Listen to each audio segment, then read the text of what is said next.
Hello student, today we are going to study a chapter. The name of the chapter is All Things Bright and Beautiful. এই বিষয়টিকে লিখিଛନ୍ତି C.F. Alexander. We see and enjoy many things around us such as beautiful sunrises and sunset, trees and flowers, rivers and mountains, birds and animals. এটা କହୁଛନ୍ତି we see ମାନେ ଆମେ ଦେଖୁ ଏବଂ enjoy କରୁ ବା ଆନନ୍ଦ ନେଉ ଅନେକ ଜିନିଷ ଆମ ଚତୁଃପାର୍ଶ୍ୱରେ ରହିଅଛି, ଯେପରିକି ସୁନ୍ଦର ସୂର୍ଯ୍ୟ ଉଦୟ ଏବଂ ସୂର୍ଯ୍ୟାସ୍ତ, ଗଛ, ଫୁଲ, ରିଭର ଆଣ୍ଡ ମାଉଣ୍ଟେନ୍, ନଦୀ ଏବଂ ପାହାଡ଼, ବାର୍ଡସ୍ ଆଣ୍ଡ ଏନିମଲ୍ସ, ପଶୁ ପକ୍ଷୀ. We smell the fragrance of flowers and feel the change of seasons. We smell ମାନେ ଆମେ ବାସ୍ନା ବାରିଥାଉ, fragrance ମାନେ ବାସ୍ନା, of flowers ଫୁଲର, and feel the change of seasons ଏବଂ ଋତୁ ବଦଳିବାର ଆମେ ଅନୁଭବ ବି କରିଥାଉ. We have eyes to see all these and lips to praise the beauty of the creation. ଆମ ପାଟି ଦ୍ୱାରା ଆମେ ତାହାକୁ ପ୍ରଶଂସା କରିବା, ପ୍ରେଜ୍ ମାନେ ପ୍ରଶଂସା କରିବା ଯେ କ୍ରିଏସନ୍ ମାନେ ସୃଷ୍ଟି କେତେ ସୁନ୍ଦର, ଭଗବାନ ଦ୍ୱାରା ତିଆରି ହୋଇଥିବା ସୃଷ୍ଟି କେତେ ସୁନ୍ଦର. Have you ever thought who has created such beautiful things for us? କେବେ ତୁମେ ଚିନ୍ତା କରିଛ କି ଯେ ଏତେ ସୁନ୍ଦର ବସ୍ତୁ ସବୁ କିଏ ତିଆରି କରିଛନ୍ତି? Who has blessed us with the sense of sight, smell and feeling? Who ମାନେ କିଏ, has blessed ମାନେ ଆଶୀର୍ବାଦ ସ୍ୱରୂପ ଆମକୁ ଦେଇଛନ୍ତି. କ'ଣ ଦେଇଛନ୍ତି ନା ଆମର ସେନ୍ସେସ୍ ଇନ୍ଦ୍ରିୟ, ଯାହାକି ସାଇଟ୍ ଦେଖିବାର, ସ୍ମେଲ୍ ବାସ୍ନା ପାରିବାର ଏବଂ ଫିଲିଂ ଅନୁଭବ କରିବାର. Read the poem to know what the poem thinks about these things. ଆମେ ପଦ୍ୟଟିକୁ ପଢ଼ିବା ଏବଂ ନୋ ମାନେ ଜାଣିବା ଯେ ପଏଟ୍ ଯିଏ କ'ଣ ଚିନ୍ତା କରି ଏଠାରେ ଲେଖିଛନ୍ତି. ବର୍ତ୍ତମାନ ଫାର୍ଷ୍ଟ ଷ୍ଟାଞ୍ଜାକୁ ଯିବା ପିଲାମାନେ. All things bright and beautiful, all creation great and small, all things wise and wonderful, the Lord God made them all. All things bright and beautiful, ସବୁ ଜିନିଷ ଉଜ୍ଜଳ ଓ ସୁନ୍ଦର. ବ୍ରାଇଟ୍ ମାନେ ଉଜ୍ଜଳ, ବ୍ୟୁଟିଫୁଲ ମାନେ ସୁନ୍ଦର. All creature great and small, all creature ସବୁ ସୃଷ୍ଟି ଯାହା ତିଆରି ହେଇଛି କ୍ରିଏଚର, great ମାନେ ମହାନ, ସ୍ମଲ୍ ମାନେ ଛୋଟ.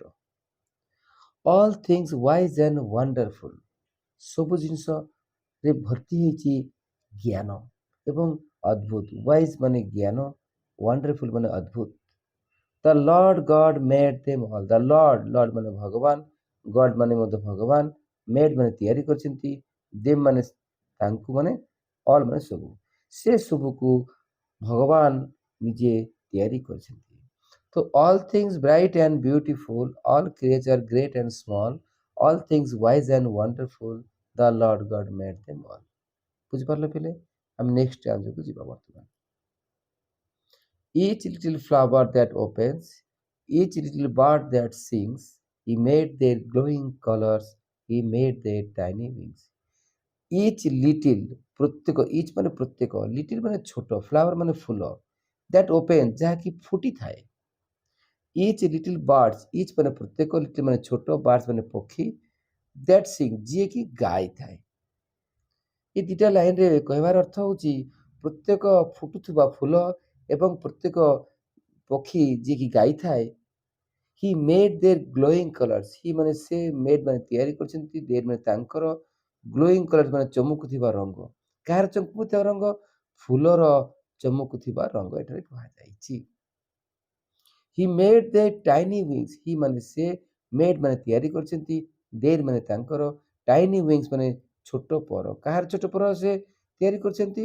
ନା ପକ୍ଷୀର ଛୋଟ ପର. ତ ପିଲାମାନେ ଦ୍ୱିତୀୟ ଷ୍ଟାଞ୍ଜା ବୁଝିପାରିଲ? ଏଠାରେ କହିବାର ଅର୍ଥ ହେଉଛି ପ୍ରତ୍ୟେକ ଛୋଟ ଫୁଲ ଯିଏକି ଫୁଟିଥାଏ ଏବଂ ପ୍ରତ୍ୟେକ ଛୋଟ ଛୋଟ ପକ୍ଷୀ ଯିଏ ଗୀତ ଗାଇଥାଏ, ଏ ଫୁଟୁଥିବା ଫୁଲର ରଙ୍ଗ ଏବଂ ଗୀତ ଗାଉଥିବା ପକ୍ଷୀର ଛୋଟ ଛୋଟ ପର ସିଏ ହିଁ ତିଆରି କରିଛନ୍ତି। ନେକ୍ସଟ ଷ୍ଟାଞ୍ଜାକୁ ଯିବା ପିଲେ। The purple headed mountain, the river running by, the sunset and the morning that brightens up the sky. The purple headed mountain. The purple ମାନେ ବାଇଗଣୀ ରଙ୍ଗର, headed ମାନେ ମୁଣ୍ଡେଇବା, ମାଉଣ୍ଟେନ୍ ମାନେ ପର୍ବତ। ପର୍ବତର ମୁଣ୍ଡରେ ଥିବା ବା ମୁଣ୍ଡରେ ଦେଖାଯାଉଥିବା ପର୍ପଲ କଲର, ପାହାଡ଼ର ମୁଣ୍ଡରେ ଯେତେବେଳେ ପର୍ପଲ ରଙ୍ଗ ଦେଖାଯାଏ ଏବଂ ତା ରିଭର ରନିଂ ବାଇ, ରିଭର ମାନେ ନଦୀ, ରନିଂ ମାନେ ବହୁଥିବା ନଦୀ, ଦ ସନସେଟ୍ ଆଣ୍ଡ ଦ ମର୍ଣ୍ଣିଂ, ସୂର୍ଯ୍ୟାସ୍ତ ଏବଂ ସକାଳର ସମୟ, ଏ ଉଭୟ ସମୟରେ ଦ୍ୟାଟ୍ ବ୍ରାଇଟେନ୍ସ ଅଫ୍ ଦ ସ୍କାଏ, କ'ଣ ହୁଏ ନା ଆକାଶ ବହୁତ ଉଜ୍ଜଳ ହୋଇଯାଇଥାଏ। ଏ ଥାର୍ଡ ଷ୍ଟାଞ୍ଜାରେ କୁହାଯାଇଛି ଯେ ପାହାଡ଼ର ଶିଖରରେ ଦେଖାଯାଉଥିବା ବାଇଗଣୀ ରଙ୍ଗ ଏବଂ ନଦୀ ଯାହା ବୋହି ଯାଉଅଛି ସୂର୍ଯ୍ୟାସ୍ତ ଏବଂ ସକାଳର ସମୟ, ଯେଉଁ ସମୟରେ କି ଆକାଶ ଉଜ୍ଜଳ ଦେଖାଯାଏ। ସ୍କାଏ ମାନେ ଆକାଶ, ବ୍ରାଇଟ୍ ମାନେ ଚମକିଥାଏ। ନେକ୍ସଟ ଆମେ ଯିବା ପିଲେ। The cold wind in the winter, the pleasant summer sun, the ripe fruit in the garden, he made them everyone. The cold wind, cold ମାନେ ଥଣ୍ଡା, ୱିଣ୍ଡ ମାନେ ପବନ, ଇନ୍ ଦ ୱିଣ୍ଟର, ୱିଣ୍ଟର ମାନେ ହେଉଛି ଶୀତ ଋତୁ, ଶୀତ ଋତୁର ଯେଉଁ ପବନ, ଦ ପ୍ଲିଜେଣ୍ଟ ସମର ସନ୍, ସମରର ସନ୍ କେତେ ପ୍ଲିଜେଣ୍ଟ ଥାଏ। ପ୍ଲିଜେଣ୍ଟ କହିବାର ଅର୍ଥ ମନକୁ ଭଲ ଲାଗିବା, ଆନନ୍ଦ ଲାଗିବା। ସମର ସନ୍ ମାନେ ଗ୍ରୀଷ୍ମ କାଳର ଯେଉଁ ସୂର୍ଯ୍ୟ, ଗ୍ରୀଷ୍ମ କାଳର ସୂର୍ଯ୍ୟ କହିବାର ଅର୍ଥ ହେଉଛି, ଏହି ପଏମଟି ଲେଖିଛନ୍ତି ୱେଷ୍ଟର୍ଣ୍ଣ କଣ୍ଟ୍ରିର ଲେଖିକା। ତେଣୁ ସେଠାରେ କ'ଣ ହୁଏ ନା ଶୀତ ସମୟରେ ପୁରା ଏତେ ଶୀତ ହୁଏ ଯେ ବରଫାବୃତ ହୋଇଥାଏ। ତେଣୁ ଖରା ଦିନରେ ମଧ୍ୟ ତାଙ୍କୁ ଶୀତ ଅନୁଭବ ହୁଏ, କିନ୍ତୁ ସେହି ସମୟରେ ତୁଳନା କଲେ ଯେଉଁ ସୂର୍ଯ୍ୟ ଦେଖାଯାଇଥାଏ ସେ ସୂର୍ଯ୍ୟର କିରଣ ତାକୁ ବହୁତ ଆନନ୍ଦ ଦିଏ। ତେଣୁ ଏଠାରେ ପ୍ଲିଜେଣ୍ଟ ସମର ସନ୍ କୁହାଯାଇଛି। ସମର ସନ୍ ମାନେ ଗ୍ରୀଷ୍ମ ଋତୁର ସୂର୍ଯ୍ୟ, ତାଙ୍କୁ ବହୁତ ଭଲ ଲାଗେ। ଦ ripe fruit in the garden, ବଗିଚା, ଗାର୍ଡେନ୍ ମାନେ ବଗିଚାରେ ଥିବା, ରାଇପ୍ ମାନେ ପାଚିଲା, ଫ୍ରୁଟ୍ ମାନେ ଫଳ, ପାଚିଲା, ବଗିଚାର ପାଚିଲା ଫଳ। ହି ମେଡ୍ ଦେମ୍ ଏଭ୍ରିୱାନ୍, ସେ ସବୁକୁ ତିଆରି କରିଛନ୍ତି। ମେଡ୍ ମାନେ ତିଆରି କରିଛନ୍ତି, ଦେମ୍ ମାନେ ସେମାନଙ୍କୁ, ଏଭ୍ରିୱାନ୍ ମାନେ ପ୍ରତ୍ୟେକ ଜିନିଷ। ଏଠି କୁହାଯାଇଛି ଏହି ଷ୍ଟାଞ୍ଜାରେ ଯେ ଶୀତ ଋତୁର ଥଣ୍ଡା ପବନ, ଶୀତ ଋତୁର ଥଣ୍ଡା ପବନ, ଗ୍ରୀଷ୍ମ ଋତୁର ଯେଉଁ ସୂର୍ଯ୍ୟର କିରଣ, ବଗିଚାରେ ଥିବା ପାଚିଲା ଫଳ, ଏ ସମସ୍ତ ଜିନିଷକୁ ସିଏ ତିଆରି କରିଛନ୍ତି। ପିଲେ ତମେ ଦେଖିଥିବ ହି ମେଡ୍ ଦେମ୍ ବାରମ୍ବାର ଆସିଛି। ହି ମାନେ କିଏ? ଏଠାରେ ହି ମାନେ ହେଉଛନ୍ତି ଗଡ୍, ଭଗବାନ ବା ପ୍ରଭୁ, ସେ ହିଁ ସବୁ ତିଆରି କରିଛନ୍ତି। ଆମେ ଲାଷ୍ଟ ଆଉ ଦୁଇଟା ଷ୍ଟାଞ୍ଜା ଅଛି, ବର୍ତ୍ତମାନ ଏହି ଷ୍ଟାଞ୍ଜା ପଢିବା ପିଲେ। The tall trees in the greenwood, the meadow where we play, the rushes by the water we gather every day. The tall trees in the greenwood, tall trees ମାନେ ଲମ୍ବା ଲମ୍ବା ଗଛ, tall ମାନେ ଲମ୍ବା, trees ମାନେ ଗଛ। in the greenwood, greenwood ମାନେ ଜଙ୍ଗଲ, ଏଠାରେ greenwood ମାନେ ଜଙ୍ଗଲ। the meadows where we play, meadows ମାନେ ଘାସ ପଡ଼ିଆ, ଯେଉଁ ପଡ଼ିଆରେ କି ଘାସ ଥାଏ, meadows। where we play, where ମାନେ ଯେଉଁଠାରେ we play ମାନେ ଆମେ ଖେଳିଥାଉ। the rushes, rushes ମାନେ ଜଳରେ ଥିବା ଉଦ୍ଭିଦ, rushes by the water ପାଣି ଭିତରେ ଥିବା ଉଦ୍ଭିଦ। we gather every day, gather ମାନେ ଏକାଠି କରିବା, we ମାନେ ଆମେ ପ୍ରତ୍ୟେକ ଦିନ ଯେଉଁ ସବୁ ଉଦ୍ଭିଦ ପାଣି ଭିତରୁ ଏକାଠି କରିଥାଉ, ଏ ସବୁ ଜିନିଷକୁ ସିଏ ହିଁ ତିଆରି କରିଛନ୍ତି। କିଏ? ନା ଭଗବାନ। ତ ଦ ଟଲ୍ ଟ୍ରିଜ୍ ଇନ୍ ଦ ଗ୍ରୀନଉଡ୍, ଜଙ୍ଗଲର ଲମ୍ବା ଲମ୍ବା ଗଛ, ଦ meadows where we play, meadow ମାନେ ଯେଉଁ ଘାସଯୁକ୍ତ ପଡ଼ିଆ ଯେଉଁଠି ଆମେ ଖେଳିଥାଉ, ଦ rushes by the water, rushes ମାନେ ଜଳରେ ଥିବା ଉଦ୍ଭିଦ ଯେଉଁକି ପାଣି ଭିତରେ ହୋଇଥାଏ, we gather every day ଆମେ ପ୍ରତିଦିନ ଏକାଠି କରିବା, ସଂଗ୍ରହ କରିଥାଉ। ପିଲେ ବର୍ତ୍ତମାନ ଲାଷ୍ଟ ଷ୍ଟାଞ୍ଜାକୁ ପଢିବା। He gave us eyes to see them and lips that we might tell how great is God Almighty who has made all things well. He gave us, he ମାନେ ହେଉଛନ୍ତି ଏଠାରେ ଭଗବାନ, gave ମାନେ ଦେଇଛନ୍ତି, us ମାନେ ଆମକୁ, eyes ମାନେ ଆଖି, to see them, them ମାନେ ତାଙ୍କୁ, see ମାନେ ଦେଖିବା, ତାଙ୍କୁ ଦେଖିବା ପାଇଁ, କାହାକୁ? ନା ଏ ଯେଉଁ ସୃଷ୍ଟି କ୍ରିଏସନ୍ସକୁ ଦେଖିବା ପାଇଁ ସେ ଆମକୁ କ'ଣ ଦେଇଛନ୍ତି? ନା ଆଖି ଦେଇଛନ୍ତି। and lips that we might tell, ଏବଂ ଓଠ ଦେଇଛନ୍ତି, lips ମାନେ ଓଠ, ଆମେ କିଛି କହିବା। କ'ଣ କହିବା? ହାଉ ଗ୍ରେଟ୍ ଇଜ୍ ଗଡ୍ ଅଲମାଇଟି। ହାଉ ମାନେ କେଡ଼େ, ମହାନ, ଗଡ୍ ଗ୍ରେଟ୍ ମାନେ ମହାନ, ଗଡ୍ ମାନେ ଭଗବାନ, ଅଲମାଇଟି ମାନେ ସର୍ବଶକ୍ତିମାନ।